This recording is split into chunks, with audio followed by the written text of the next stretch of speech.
I'm overwhelmed by the amount of work there is, You and say, do you sew? no, I mean I'd like to. I have 2 sewing machines, but I it's used been to difficult long to. years ago. I can't remember the last time that I sewed, and I used to love doing it. I Why used do to love it. you have sewing machines? Well, I hope to sew someday when I can fix the 2 sewing machines, but that's what I'm trying to say. There's always more work and never enough money.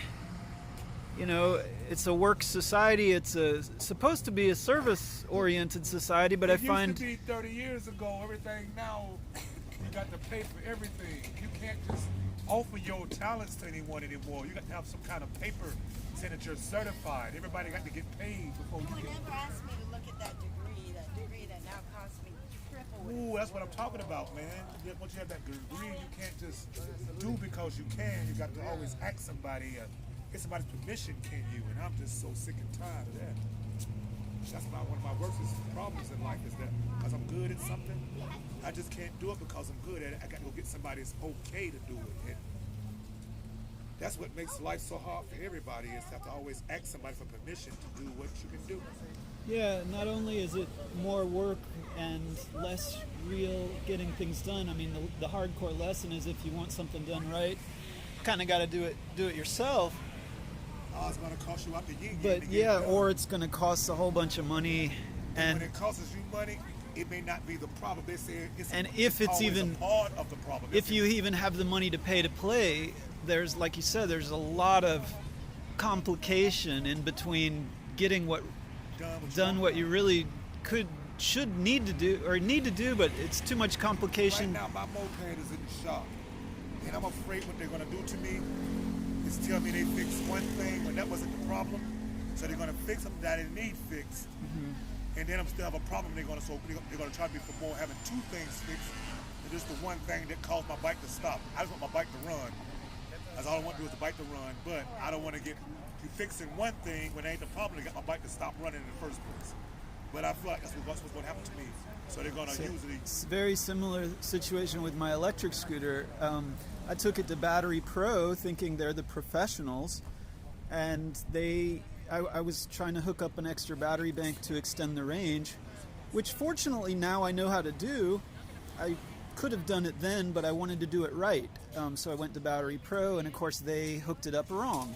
They hooked up the battery bank to a heavy gauge wire to a step down to a smaller gauge wire without a fuse or anything, and it caught fire. And the right where that work was done, that's where it caught fire. Oh, you're going to be around up here. That's why I'm waiting. Oh, yeah. I can do that, yeah. Okay. All right. Oh, I hate Justice. You gotta get my telephone number. You gotta get my telephone number, man.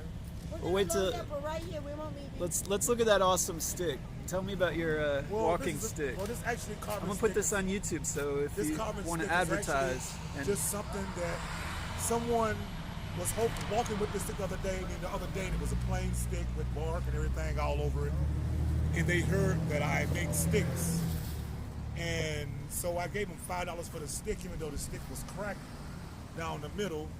I appreciated the shape of the stick, and so you actually paid for the raw stick. the raw stick because I like the shape of it. So I gave them $5 for the raw stick.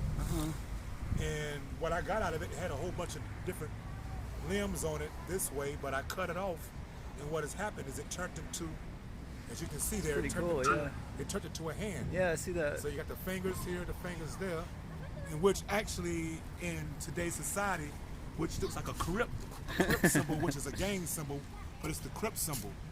And on the other side of it, which is here, But it's a it natural actually thing. came out into a crypt person, a person like a crypt. You know what the crypt keeper is? I'm not into the gang. I know I'm not into a gang, stuff, but I'm saying, but a crypt. I mean, you ever seen the Tales of the Crypt? It's actually the same face as the Tale of the Crypt, guys. so it's like So it just- Halloween vibe But or it, something. yeah, but it made its own. I mean, like I didn't come up with the design. It designed it. The stick designed itself. Really nice. Yeah. So I just only followed What what was in the do stick. you have a name of like? Let's say you're selling your walking sticks. What would you want to call that business, or if somebody's looking for Well, your walking sticks, how they can would- they get in touch with you? How can they buy a walking Well, stick my from name, you? I go by Call Me Stickman. That's the name of the company, Call Me Stickman.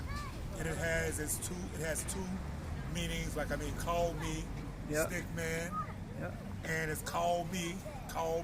If you The want to stick put man. your number on this, it will be up on My YouTube. telephone number is